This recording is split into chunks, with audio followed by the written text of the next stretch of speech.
Hello and welcome to Peza Horror Stories.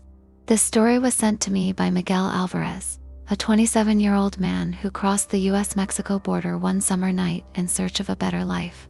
But what he found in a small motel room on the Texas side wasn't safety. It was something that should have stayed buried in the desert. Miguel had been walking for 2 days through the dust and heat. His clothes were torn, his lips cracked, and his shoes felt like they were made of fire. When he finally saw the distant glow of a small town, it felt like salvation. He crossed the highway under the cover of night and made his way toward an old neon sign that flickered through the haze. Read Horizon Motel vacancy. The place looked abandoned, just 6 rooms lined along a cracked parking lot, half swallowed by weeds. But to Miguel, it looked like paradise. He stepped into the front office. The air smelled like mold and dust. Behind the counter sat a thin, gray-haired man with a cigarette hanging from his lips. "Need a room?" the man asked without looking up. "Yes, just for one night," Miguel said in broken English. The man slid a key across the counter. "Room 6, cash only." Miguel counted out a few wrinkled bills. The clerk pocketed them and finally looked up. His eyes were pale, distant, almost glassy. "Don't open the curtains after midnight," he muttered. Miguel didn't understand, but he nodded anyway. He walked across the cracked parking lot to room 6, the last one on the far end. The door creaked open. Inside was a single bed, a flickering lamp, and a smell like old wood soaked in something sweet and rotten. He was too tired to care. He locked the door, sat on the bed, and drank from his water bottle until he fell asleep. But around 2 a.m. something woke him. It was faint a sound, like slow footsteps scraping across the floor above him. But this was a 1-story building. There was no above. He sat up, heart pounding, listening. The footsteps continued pacing back and forth, then stopped right above his head. Then came a whisper, "Miguel." His blood turned to ice. He looked around the room, no one. The air felt thicker, colder. He turned on the lamp, but the bulb flickered and went out. He fumbled for his phone and turned on the flashlight. The walls looked different now, damp, as if breathing. A dark stain had spread across the ceiling, dripping slowly down the wall. He stood frozen. The whisper came again, closer this time. "Don't open the curtains."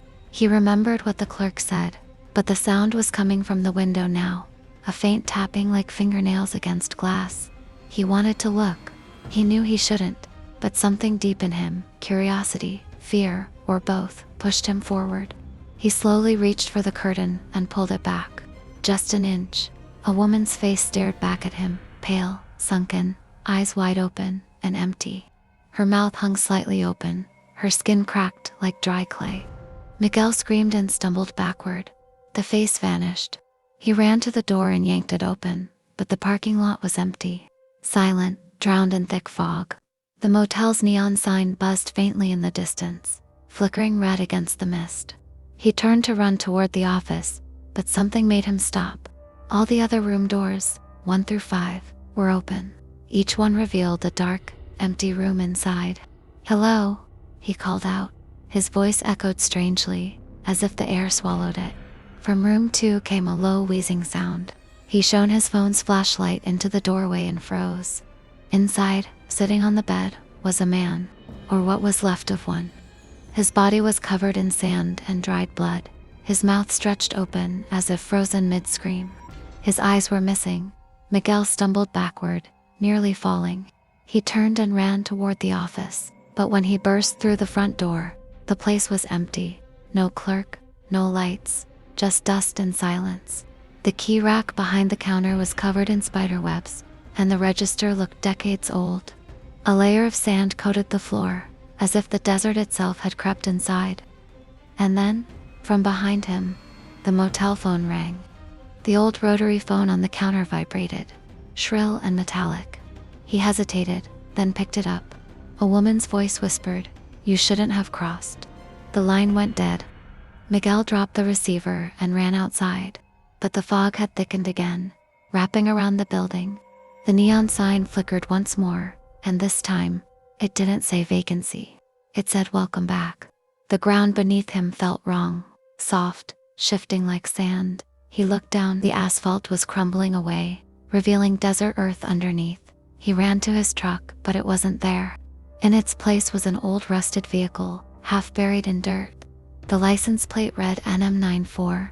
He stared at it in confusion, and then heard the sound again. Footsteps, dozens of them, coming from behind the motel. He turned and saw silhouettes emerging through the fog. Men, women, children, all pale, all covered in dirt and ash, their eyes hollow. Some still wore backpacks. Others had torn clothes, their skin cracked and peeling. They walked slowly toward him. One woman stepped forward, the same face he'd seen at the window.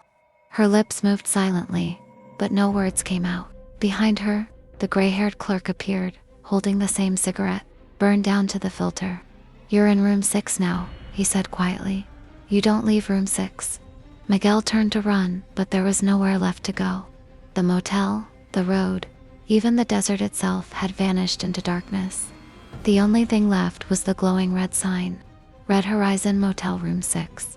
And then, just before everything went black, Miguel heard the whispers again, dozens of voices, blending into one. "Welcome home."